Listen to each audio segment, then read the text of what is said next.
Imagine standing atop a rugged mountain fortress. A warrior is about to be crowned king. But, this isn't just any coronation. It's really the birth of an idea that would go on to reshape an entire nation. So let's dive in and see exactly how this incredible moment came to be. So, the year is 1674.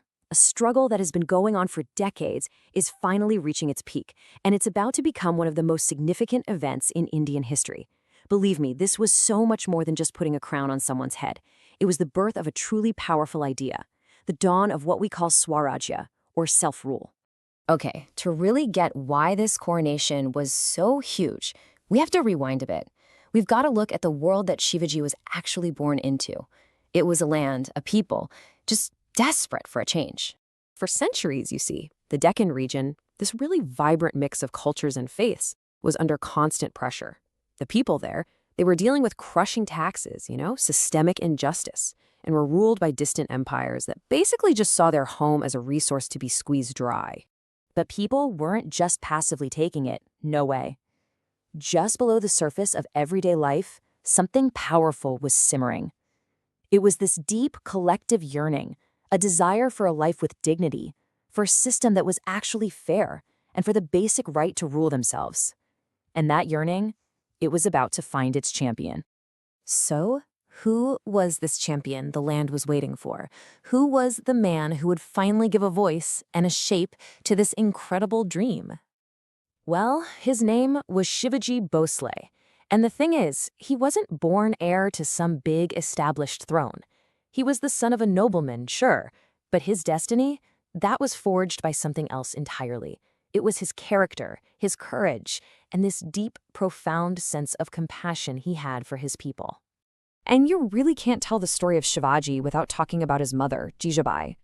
She was his first teacher, his biggest inspiration. It was she who instilled in him the ideals of dharma, of righteous duty.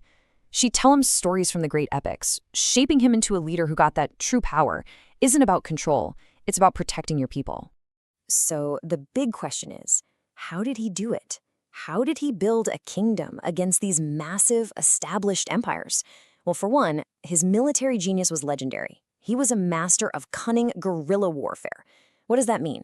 He basically weaponized the rugged landscape of the Deccan itself, using its narrow mountain passes and hidden valleys to launch these swift, surprise attacks that would totally outmaneuver much larger armies. But really, his true strength, it wasn't just on the battlefield. It was his deep connection to his people that inspired a kind of loyalty that no army could ever hope to break. And see, for Shivaji, all of that, capturing forts, winning battles, that was just a means to an end. The ultimate goal was so much bigger. He really understood that being a true king wasn't about raw power, it was about the deep. And so, by 1674, it was time. Time to give that responsibility a formal, sovereign title.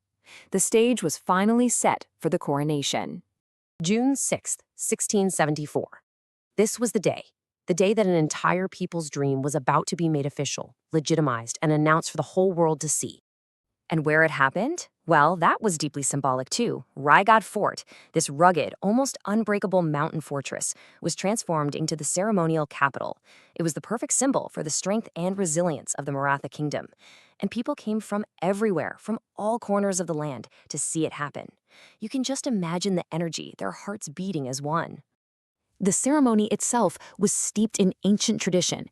You had priests chanting sacred hymns. Shivaji was sanctified with holy waters that had been gathered from rivers all across the land. The royal umbrella, this powerful symbol of protection and sovereignty, was unfurled.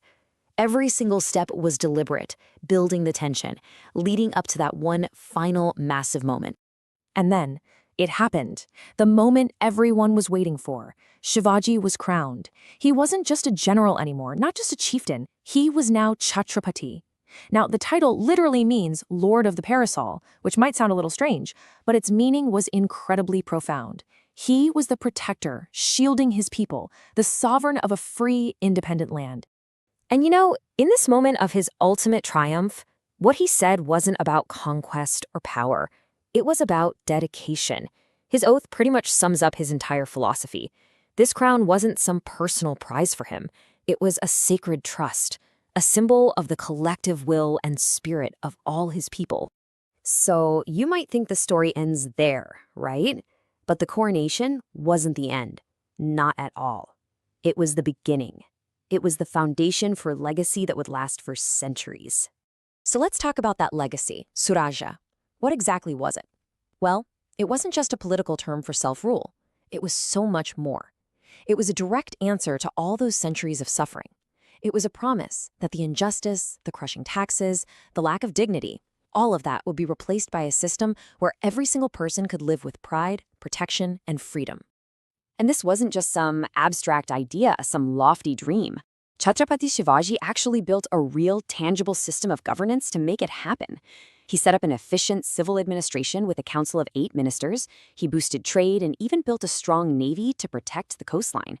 And maybe most important of all, he created a system of justice that respected all faiths and all communities, which for that time was a pretty radical idea. So when you look at it, that whole ceremony on Raigad Fort was way more than just the crowning of a king. It was a public pledge. It was a declaration to the world that a new way of life, one built on freedom and justice, wasn't just possible. It had finally arrived. So, when we look back at a leader like Chhatrapati Shivaji Maharaj, what's the thing that really lasts? Is it the jewel-encrusted crown, the imposing throne, or is it the timeless hope that he inspired in millions? That powerful, enduring idea that people can and absolutely should be the masters of their own destiny. What do you think?